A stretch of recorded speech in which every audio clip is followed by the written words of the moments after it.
Hello, my dears. Before we dive into this grand adventure, make sure you hit that subscribe button. Yes, right there. And leave a little comment down below. I want to hear all your thoughts. Now, grab a cozy seat, maybe a cup of tea, and let's sail back in time to the story of the Titanic. A ship so big, so shiny, so proud, that even Poseidon probably raised an eyebrow. Now, they said it was unsinkable. Ha! That's exactly what my herald said about his third marriage. And just like that boat, down it went, faster than you can say, iceberg. It was the year 1912. Men wore hats taller than their confidence, and women's dresses weighed more than their luggage. Everyone was buzzing about this grand new ship, the Titanic. It wasn't just a ship, no, it was a floating palace. Chandeliers, gold railings, grand staircases. You'd think it was designed by someone who got bored decorating heaven. Now, into this sparkly chaos walks our poor little rich girl, Rose DeWitt Bukater. 18, beautiful, and about as happy as a cat in a bathtub. Diamonds, pearls, and a fiancé. So uptight I swear he creaks when he walks. He's the kind who probably alphabetizes his emotions and yells at soup for being too cold. Rose's mother, Ruth, is right beside him, more concerned with social standing than her daughter's happiness. You can just hear her thinking, "Smile, Rose, or people will think we're middle class." So there's our girl, rich, miserable, and trapped in corsets tighter than my grocery budget. And she's boarding this enormous ship like she's stepping into a cage made of diamonds. Meanwhile, across town, and several tax brackets lower, we meet Jack Dawson. Oh, that boy! Young, wild, and as broke as a church mouse in winter.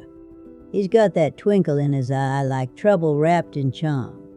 Wins his Titanic ticket in a poker game, and I mean literally wins it. Didn't buy it, didn't steal it, just beat some poor souls at cards and said, "Well, guess I'm going to America." I tell you, that's the kind of optimism only youth and empty pockets can buy. So, the ship sails. The band's playing, people are waving, and Jack's leaning over the rail yelling, "I'm the king of the world," like a boy who just discovered lungs.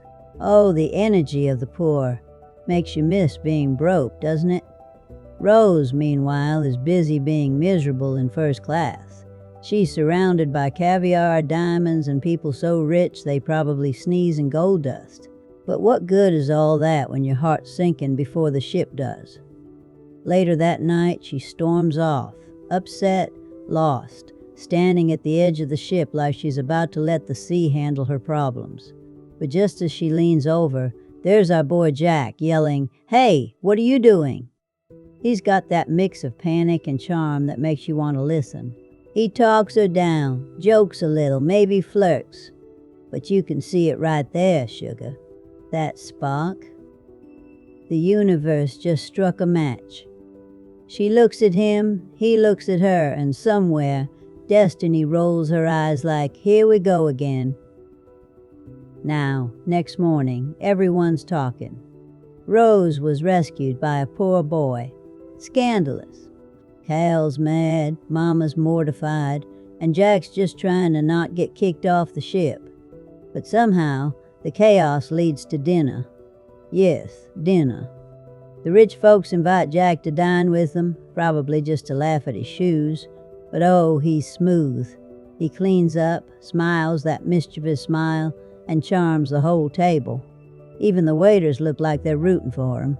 He tells them stories about winning tickets, about painting in Paris, while Cal's sitting there looking like someone licked his silverware. After dinner, Jack whispers to Rose, "Meet me down at the third-class party." And honey, when I say that party was jumping, I mean boots stomping, fiddles flying, skirts twirling. It's sweaty, loud, joyful, everything her rich world isn't. She laughs for the first time in the movie. And oh, that laugh. It's the kind that makes you believe again. Jack spins her around. They dance, they drink, and for a moment she's not a rich girl or a trapped soul. She's just alive. But, of course, life's not a fairy tale, especially not on this ship. The next morning, Cal and Ruth scold her like she's run off to join the circus. Mama reminds her that without Cal's money, they'll lose everything. Ah yes, the classic mom move, forget love, think mortgage. Still, the pull between Jack and Rose keeps growing stronger. You can see it every time they lock eyes, that mix of fear and excitement, like standing on the edge of something wonderful and dangerous. Then comes the famous, draw me like one of your French girls moment. Oh, don't act shy, darlings. We've all seen it. Rose decides to take control of her life and her wardrobe and asks Jack to sketch her. Grandma won't get too spicy here, but let's just say that scene could melt the iceberg itself. Jack's hands are trembling, but not because he's cold. He sketches her beautifully, leaves his little artist's signature, and Rose says something like, "Now put that in your pocket, Mr. Dawson." And he does, because what man wouldn't? Then they run. Oh yes, a chase. The guards, Cal, everyone's after them. They end up in the ship's lower decks, hiding, laughing, kissing, and then fogged up car windows. You know the one. I won't elaborate. Just say it's the kind of steamy that could make your bifocals fogged up. Ah, young love. Unstoppable, impractical, and always inconveniently timed. And just when it feels like everything's perfect, boom, a jolt. The ship shudders. Somewhere in the distance, of course, the funny thing, nobody takes it seriously. They're still dancing, drinking, and gossiping. Even the captain looks like he's thinking, "Hey, what's a little ice?" But oh no, darling, that iceberg wasn't there to make friends. It scrapes the side of the ship. Slow, quiet, deadly. The Titanic starts to bleed water like a bad secret. The officers are worried. The rich are still sipping tea. And Jack and Rose are trying to find each other. The panic's not here yet. Just confusion, that eerie calm before chaos. Jack finds Rose, of course. He always does.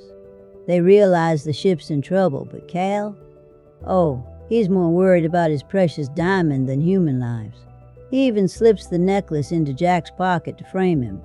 Men like that, I swear, they'd sell their souls for a receipt.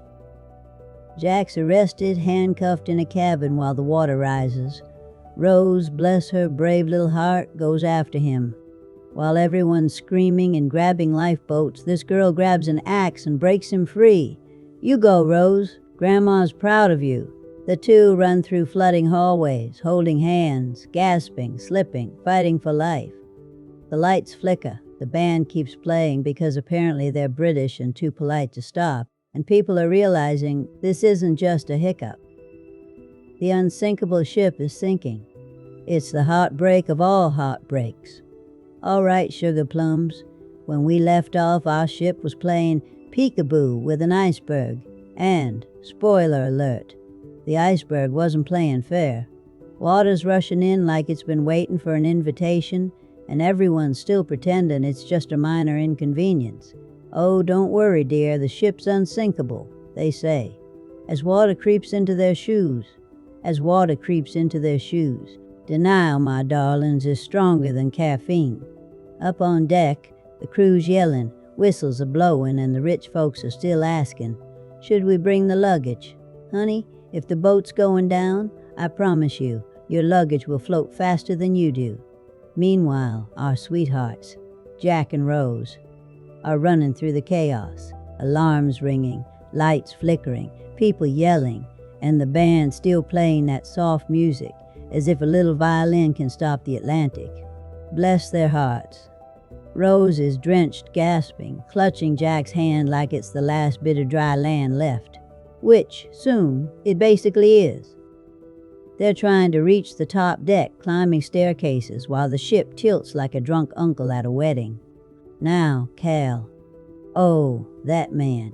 He's throwing money, shouting orders, trying to buy his way into a lifeboat. I tell you, some folks think cash is waterproof. When he realizes Rose won't come with him, he goes full villain mode, all sweaty hair and bad decisions. Jack, of course, just keeps her moving. No time for drama, only survival. They finally reach the lifeboats, and here's where the heartbreak begins. Women and children first, they say, which sounds noble, until you see the panic in everyone's eyes. Some men push, some cry, and others, bless them, just stand tall, accepting their fate. Rose's mother gets on a lifeboat, looking down at her daughter like she's saying goodbye to her credit score. Cal lies his way into another one naturally. And Rose? That girl refuses to leave Jack behind. She steps off that lifeboat, back onto the sinking ship, yelling, "I'm not leaving you." Now, if that's not love, I don't know what is. Grandma's heart did a little thud right there. They cling to each other as the ship groans, creaks, and slowly starts to stand upright. People are sliding down decks like marbles on a tilted table. It's chaos. Pure, terrifying chaos. Yet Jack keeps calm, shouting, "Hold on to something," while Rose just nods, tears mixing with seawater. The lights flicker one last time. Poof! Darkness. And then, silence, except for the sound of people praying. Even the sea seems to be holding its breath. And then, crack! The ship splits. Oh, darlings, the noise! Like the earth itself is crying. One half lifts into the sky, people hanging on for dear life, and for a moment it looks almost beautiful, a terrible, frozen kind of beauty. Then down it goes. The mighty Titanic, pride of humankind, swallowed by the sea like a secret too heavy to keep.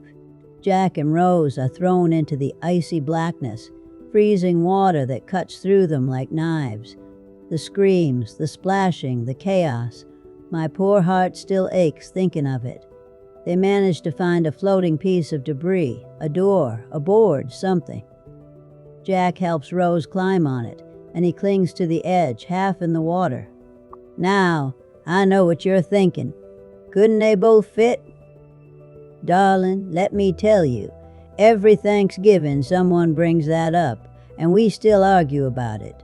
But let's just say physics wasn't feeling romantic that night. The cold starts to take him. He's shaking, breathing slow, but he's still smiling at her. "You're gonna live, Rose," he says, voice barely a whisper. "You're gonna go on, and you're gonna make lots of babies and die an old lady warm in her bed. And my sweet girl, she's crying, holding his hand, saying, 'I love you, Jack.'" He smiles that soft, brave smile, the kind that breaks you. And then he's gone. Just like that, the laughter, the light, the boy with the sketchbook. Gone. Rose floats there, half frozen, half dreaming, staring at the stars. The rescue boats finally come, calling out into the dark, and she whispers to him one last time, "I'll never let go." And then, sniff, she lets him go. Because sometimes love means holding on to the promise, not the person. When she's rescued, she gives her name as Rose Dawson. Not Bukater, not Hockley, Dawson. A tribute to the boy who showed her life before death found them both. And then, just like that, the ship, the music, the people, all of it fades beneath the waves, leaving only silence. Now, darlings, you'd think that's where the story ends, but oh no. We flash forward and there she is, old Rose, wrinkled, wise, and still carrying that spark in her eyes. She's on a research ship, looking back on her memories as if they happened yesterday. These scientists, bless their awkward hearts, are searching for that giant blue diamond, the heart of the ocean. They've got submarines, cameras, all sorts of gadgets. And here comes this little old lady saying, "I'm the girl in that picture." Can you imagine their faces? Like someone told them Santa's real and he's their landlord. She tells her story, every detail, every heartbreak, every laugh. And you realize it's not just about the ship. It's about how one wild poor boy taught her to live, to love, and to never waste a single heartbeat. Then, when everyone's asleep, Rose sneaks out to the edge of the ship. She's holding that same diamond. Yes, she had it all along. Oh, you clever woman, you. She looks at the stars, smiles that quiet, peaceful smile, and drops it into the ocean. Plunk. Right back where it came from. And in that moment, I swear, you can almost feel Jack smiling somewhere beneath those waves. Later, we see her sleeping, or maybe dreaming, back in her younger form, walking through Titanic's grand staircase again. Everyone's there, dressed in their finest, waiting. And there's Jack, standing at the top, that same smile, hand outstretched. She walks up to him, takes his hand, and oh, darling, they kiss. The kind of kiss that doesn't belong to time or tragedy. And that's when Grandma always reaches for another tissue, every single time. So what's the lesson here, my loves? Life's short. Even the grandest ships sink. But love floats. It carries you long after the storm, long after the music fades. The Titanic may have gone down, but that story, it still sails on in every heart that believes in love stronger than fear. Now, go on. Pour yourself some cocoa, hug someone you care about, and maybe don't trust anyone who says their boat is unsinkable. Oh, my dears, what a journey we've had, eh? Titanic may have sunk, but our memories sail on forever. Now, if you enjoyed this little adventure, whenever you find a tiny moment, maybe after pouring a cup of tea, go on and hit that subscribe button. Yes, right there. Don't be shy. And leave me a comment too. I love hearing from you. Until next time, stay curious, stay cozy, and keep sailing through stories with me.